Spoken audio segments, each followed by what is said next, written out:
하나님의 은혜가 여러분들 가운데 함께 하시기를 주님의 이름으로 축원합니다.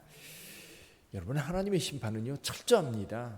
하나님의 심판이 임하면 하나님께서 구원하고자 하였던 여기 노아의 가족 이외에는 아무도 살아남지 못했어요. 이 땅에 생명이 있는 모든 것들이 이 물로 인하여 다 죽임을 당하였습니다. 다만 방주 안에 있는 노아의 가족 그리고 짐승들만 살아남았지요. 여기 7개월이 지나서야 물이 이제 점점 줄어들기 시작합니다. 그리고 거의 1년이 지났을 때에 이제 노아가 방주 뚜껑을 열고 나와 봅니다.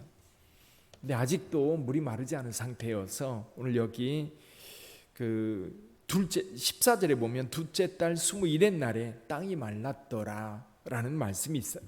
그러니까 그 사이에 온 땅이 물이 가득하여서 호흡이 있는 모든 생명들은 죽을 수밖에 없었던 거죠. 자, 그 전에 노아가 물이 말랐는가 하는 것을 알아보기 위해서 처음에 까마귀를 내보내는데 까마귀는 처음부터 나가가지고 안 돌아옵니다. 그 다음에 비둘기를 내보냈는데 비둘기가 날아다니다가 발붙일 곳이 없으니까 다시 방주로 돌아옵니다.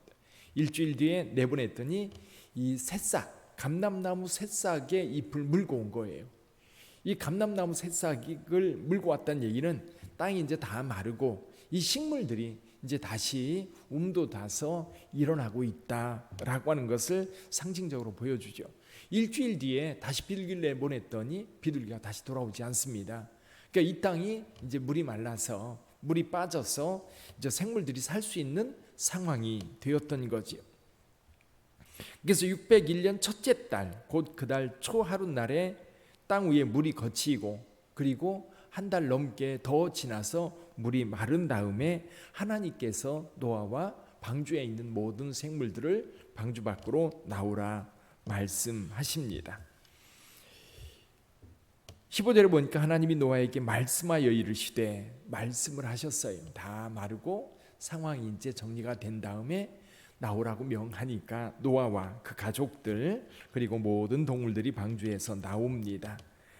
그럴 때 나올 때 하나님께서 다시 노아와 그 안에 있는 생물들을 축복해요.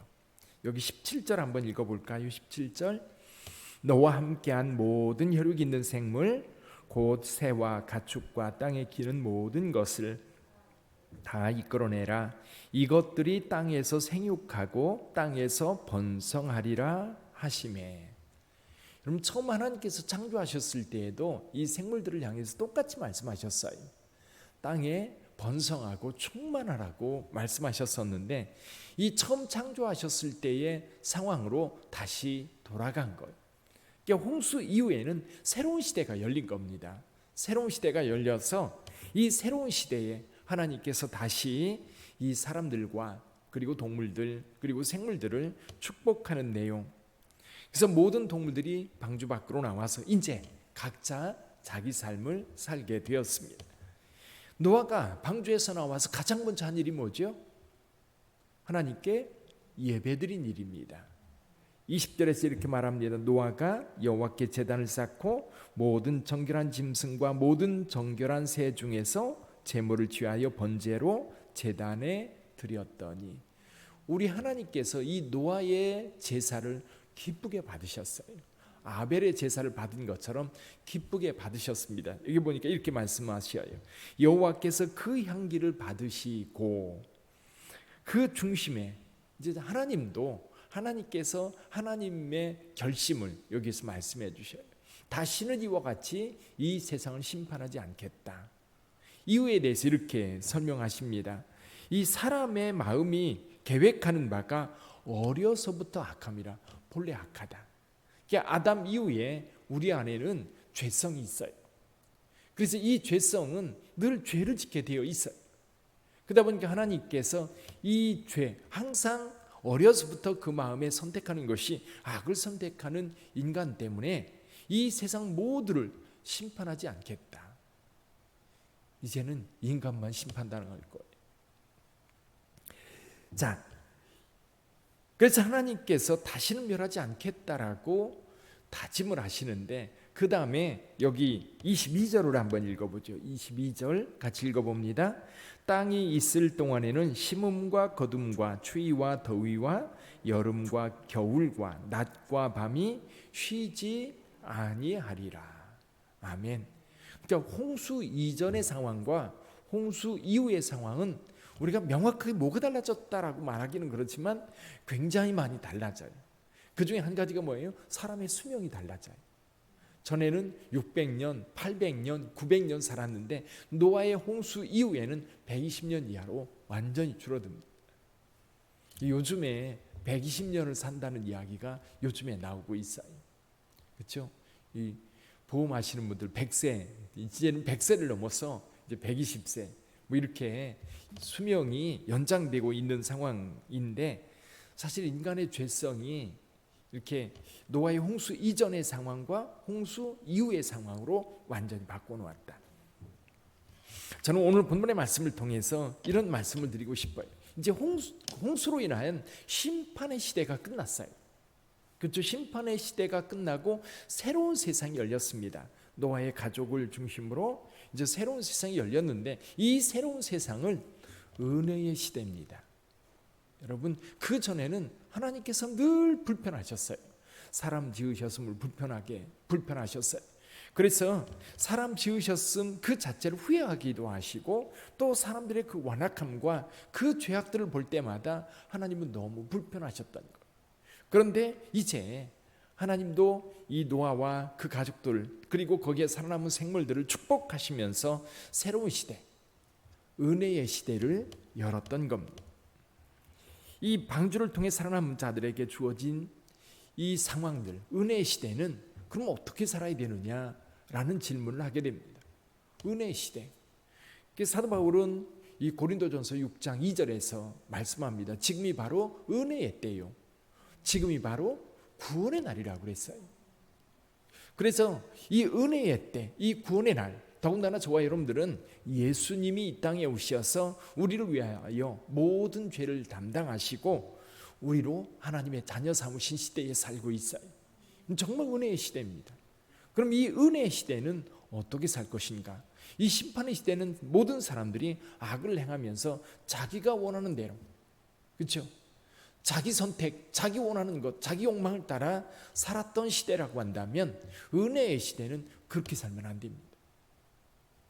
어제 야고보서를 공부했죠. 야고보서 1장 15절에 보면 이렇게 말합니다. 욕심이 잉태하여 죄를 낳고 죄가 장성하여 사망을 낳는다고 그랬어요. 여러분, 욕심이라고 하는 것, 이 안에 있는 욕망이라고 하는 것이, 이게요 잘 컨트롤되면 좋은 결과를 만들어요. 여러분, 욕망이 없으면 일하려고 하는, 돈 벌려고 하는, 또 건강하게 살려고 하는, 이것도 어떤 면에서 욕망이거든요. 그런데 이 욕망이요 어느 선에서 컨트롤이 잘 되면 이것이 우리의 삶을 기쁘고 또 풍요롭게 만드는 굉장히 중요한 원동력이 돼요. 근데 문제는 늘 이게요 넘어서 버려요. 이번에 필리핀에서도 두테르테라고 하는 유명한 대통령이 있습니다. 이 범죄자들을 그냥 처형하는 그런 굉장히 단호하고 강력한. 근데 이번에 원래 이제 필리핀은 6년 대통령을 하면 재임을 할 수 없답니다. 재임을 할 수 없으니까 이 두테르테가 어떤 꼼수를 펴느냐면 부통령으로 출마하겠다는 거예요. 대통령은 안 되니까 부통령으로 출마하겠다는 거예요. 이게요 지금 저기 우리가 갔던 터키라고 하는 나라, 에르도안이라고 하는 대통령도 그렇고, 러시아의 푸틴이라고 하는 사람도 그렇고, 지금 중국의 시진핑도 마찬가지입니다. 이 사람들은 권력을 쥐고 나니까 어떤 방법을 통해서라도 이것을 연장하려고, 이게 알렉산더라고 하는 사람도 보면 이게 힘이 있고 능력이 있으니까요 끝까지 갑니다. 언제까지 가요? 죽을 때까지 가는 거예요. 결국 33살에 알렉산더 같은 경우는 죽잖아요. 이 욕심과 욕망이라고 하는 거는요, 여러분 이게 자꾸 키우면 뭔가 성취되고 그러면 또 다른 그래서 결국 망할 때까지 가는 게 인간이 가지고 있는 욕심, 욕망 이런 것들인 것 같아요. 근데 이럴 때에 이 은혜의 시대에 저와 여러분들은 이것을 잘 컨트롤해야 돼요. 하나님의 은혜 안에서 컨트롤해야 되는 거예요. 그래서 우리가 신앙생활하면서 하나님과 늘 동행하는 삶, 그러니까 하나님 앞에 서 있는 삶을 살아야 되는 거예요. 노아가 하나님 앞에 나와서 번제를 드렸던 것처럼 이제는 은혜의 시대는 하나님 가까이에서 하나님과 동행하는 삶을 의도적으로 살아가야 되는 거죠. 그래서 저와 여러분들이 신앙생활할 때 늘 하나님의 마음, 하나님을 마음에 두고 기도하고 예배를 드리고 또 믿음의 성도들끼리 교제를 나누면서 하나님 가까이 하는 삶을 늘 유지시켜 나가야 돼. 그래야만 우리가 죄로 빠져서 거기 나락으로 떨어지지 않고 늘 하나님의 은혜 안에 거하게 되는 겁니다.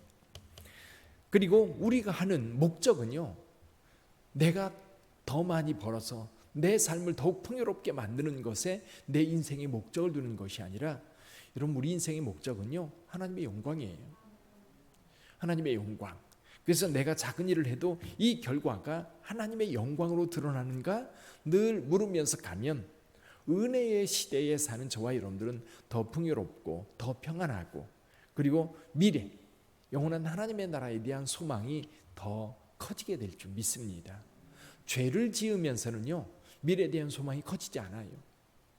어떤 두려움이 있어요? 죄인들은 늘 여러분 지옥에 대한 두려움을 가지고 살아가요. 그러면서도 그 죄를 끊지 못해요. 그러나 선을 행하고 하나님의 영광을 위하여 살고 하나님과 동행하는 삶을 사는 사람들은 천국의 그 기쁨, 영원한 하나님의 나라에서 영생에 대한 기대가 늘 점점 더 커져가요. 그래서 오히려 시간이 가면 갈수록 그 나라에 대한 소망이 풍성하여지고 또 그것이 오늘 우리의 삶을 더욱 기쁨으로 만들어가는 줄 믿습니다. 은혜의 시대, 은혜를 따라 사는 저와 여러분들이 되기를 주님의 이름으로 축원합니다. 기도하겠습니다.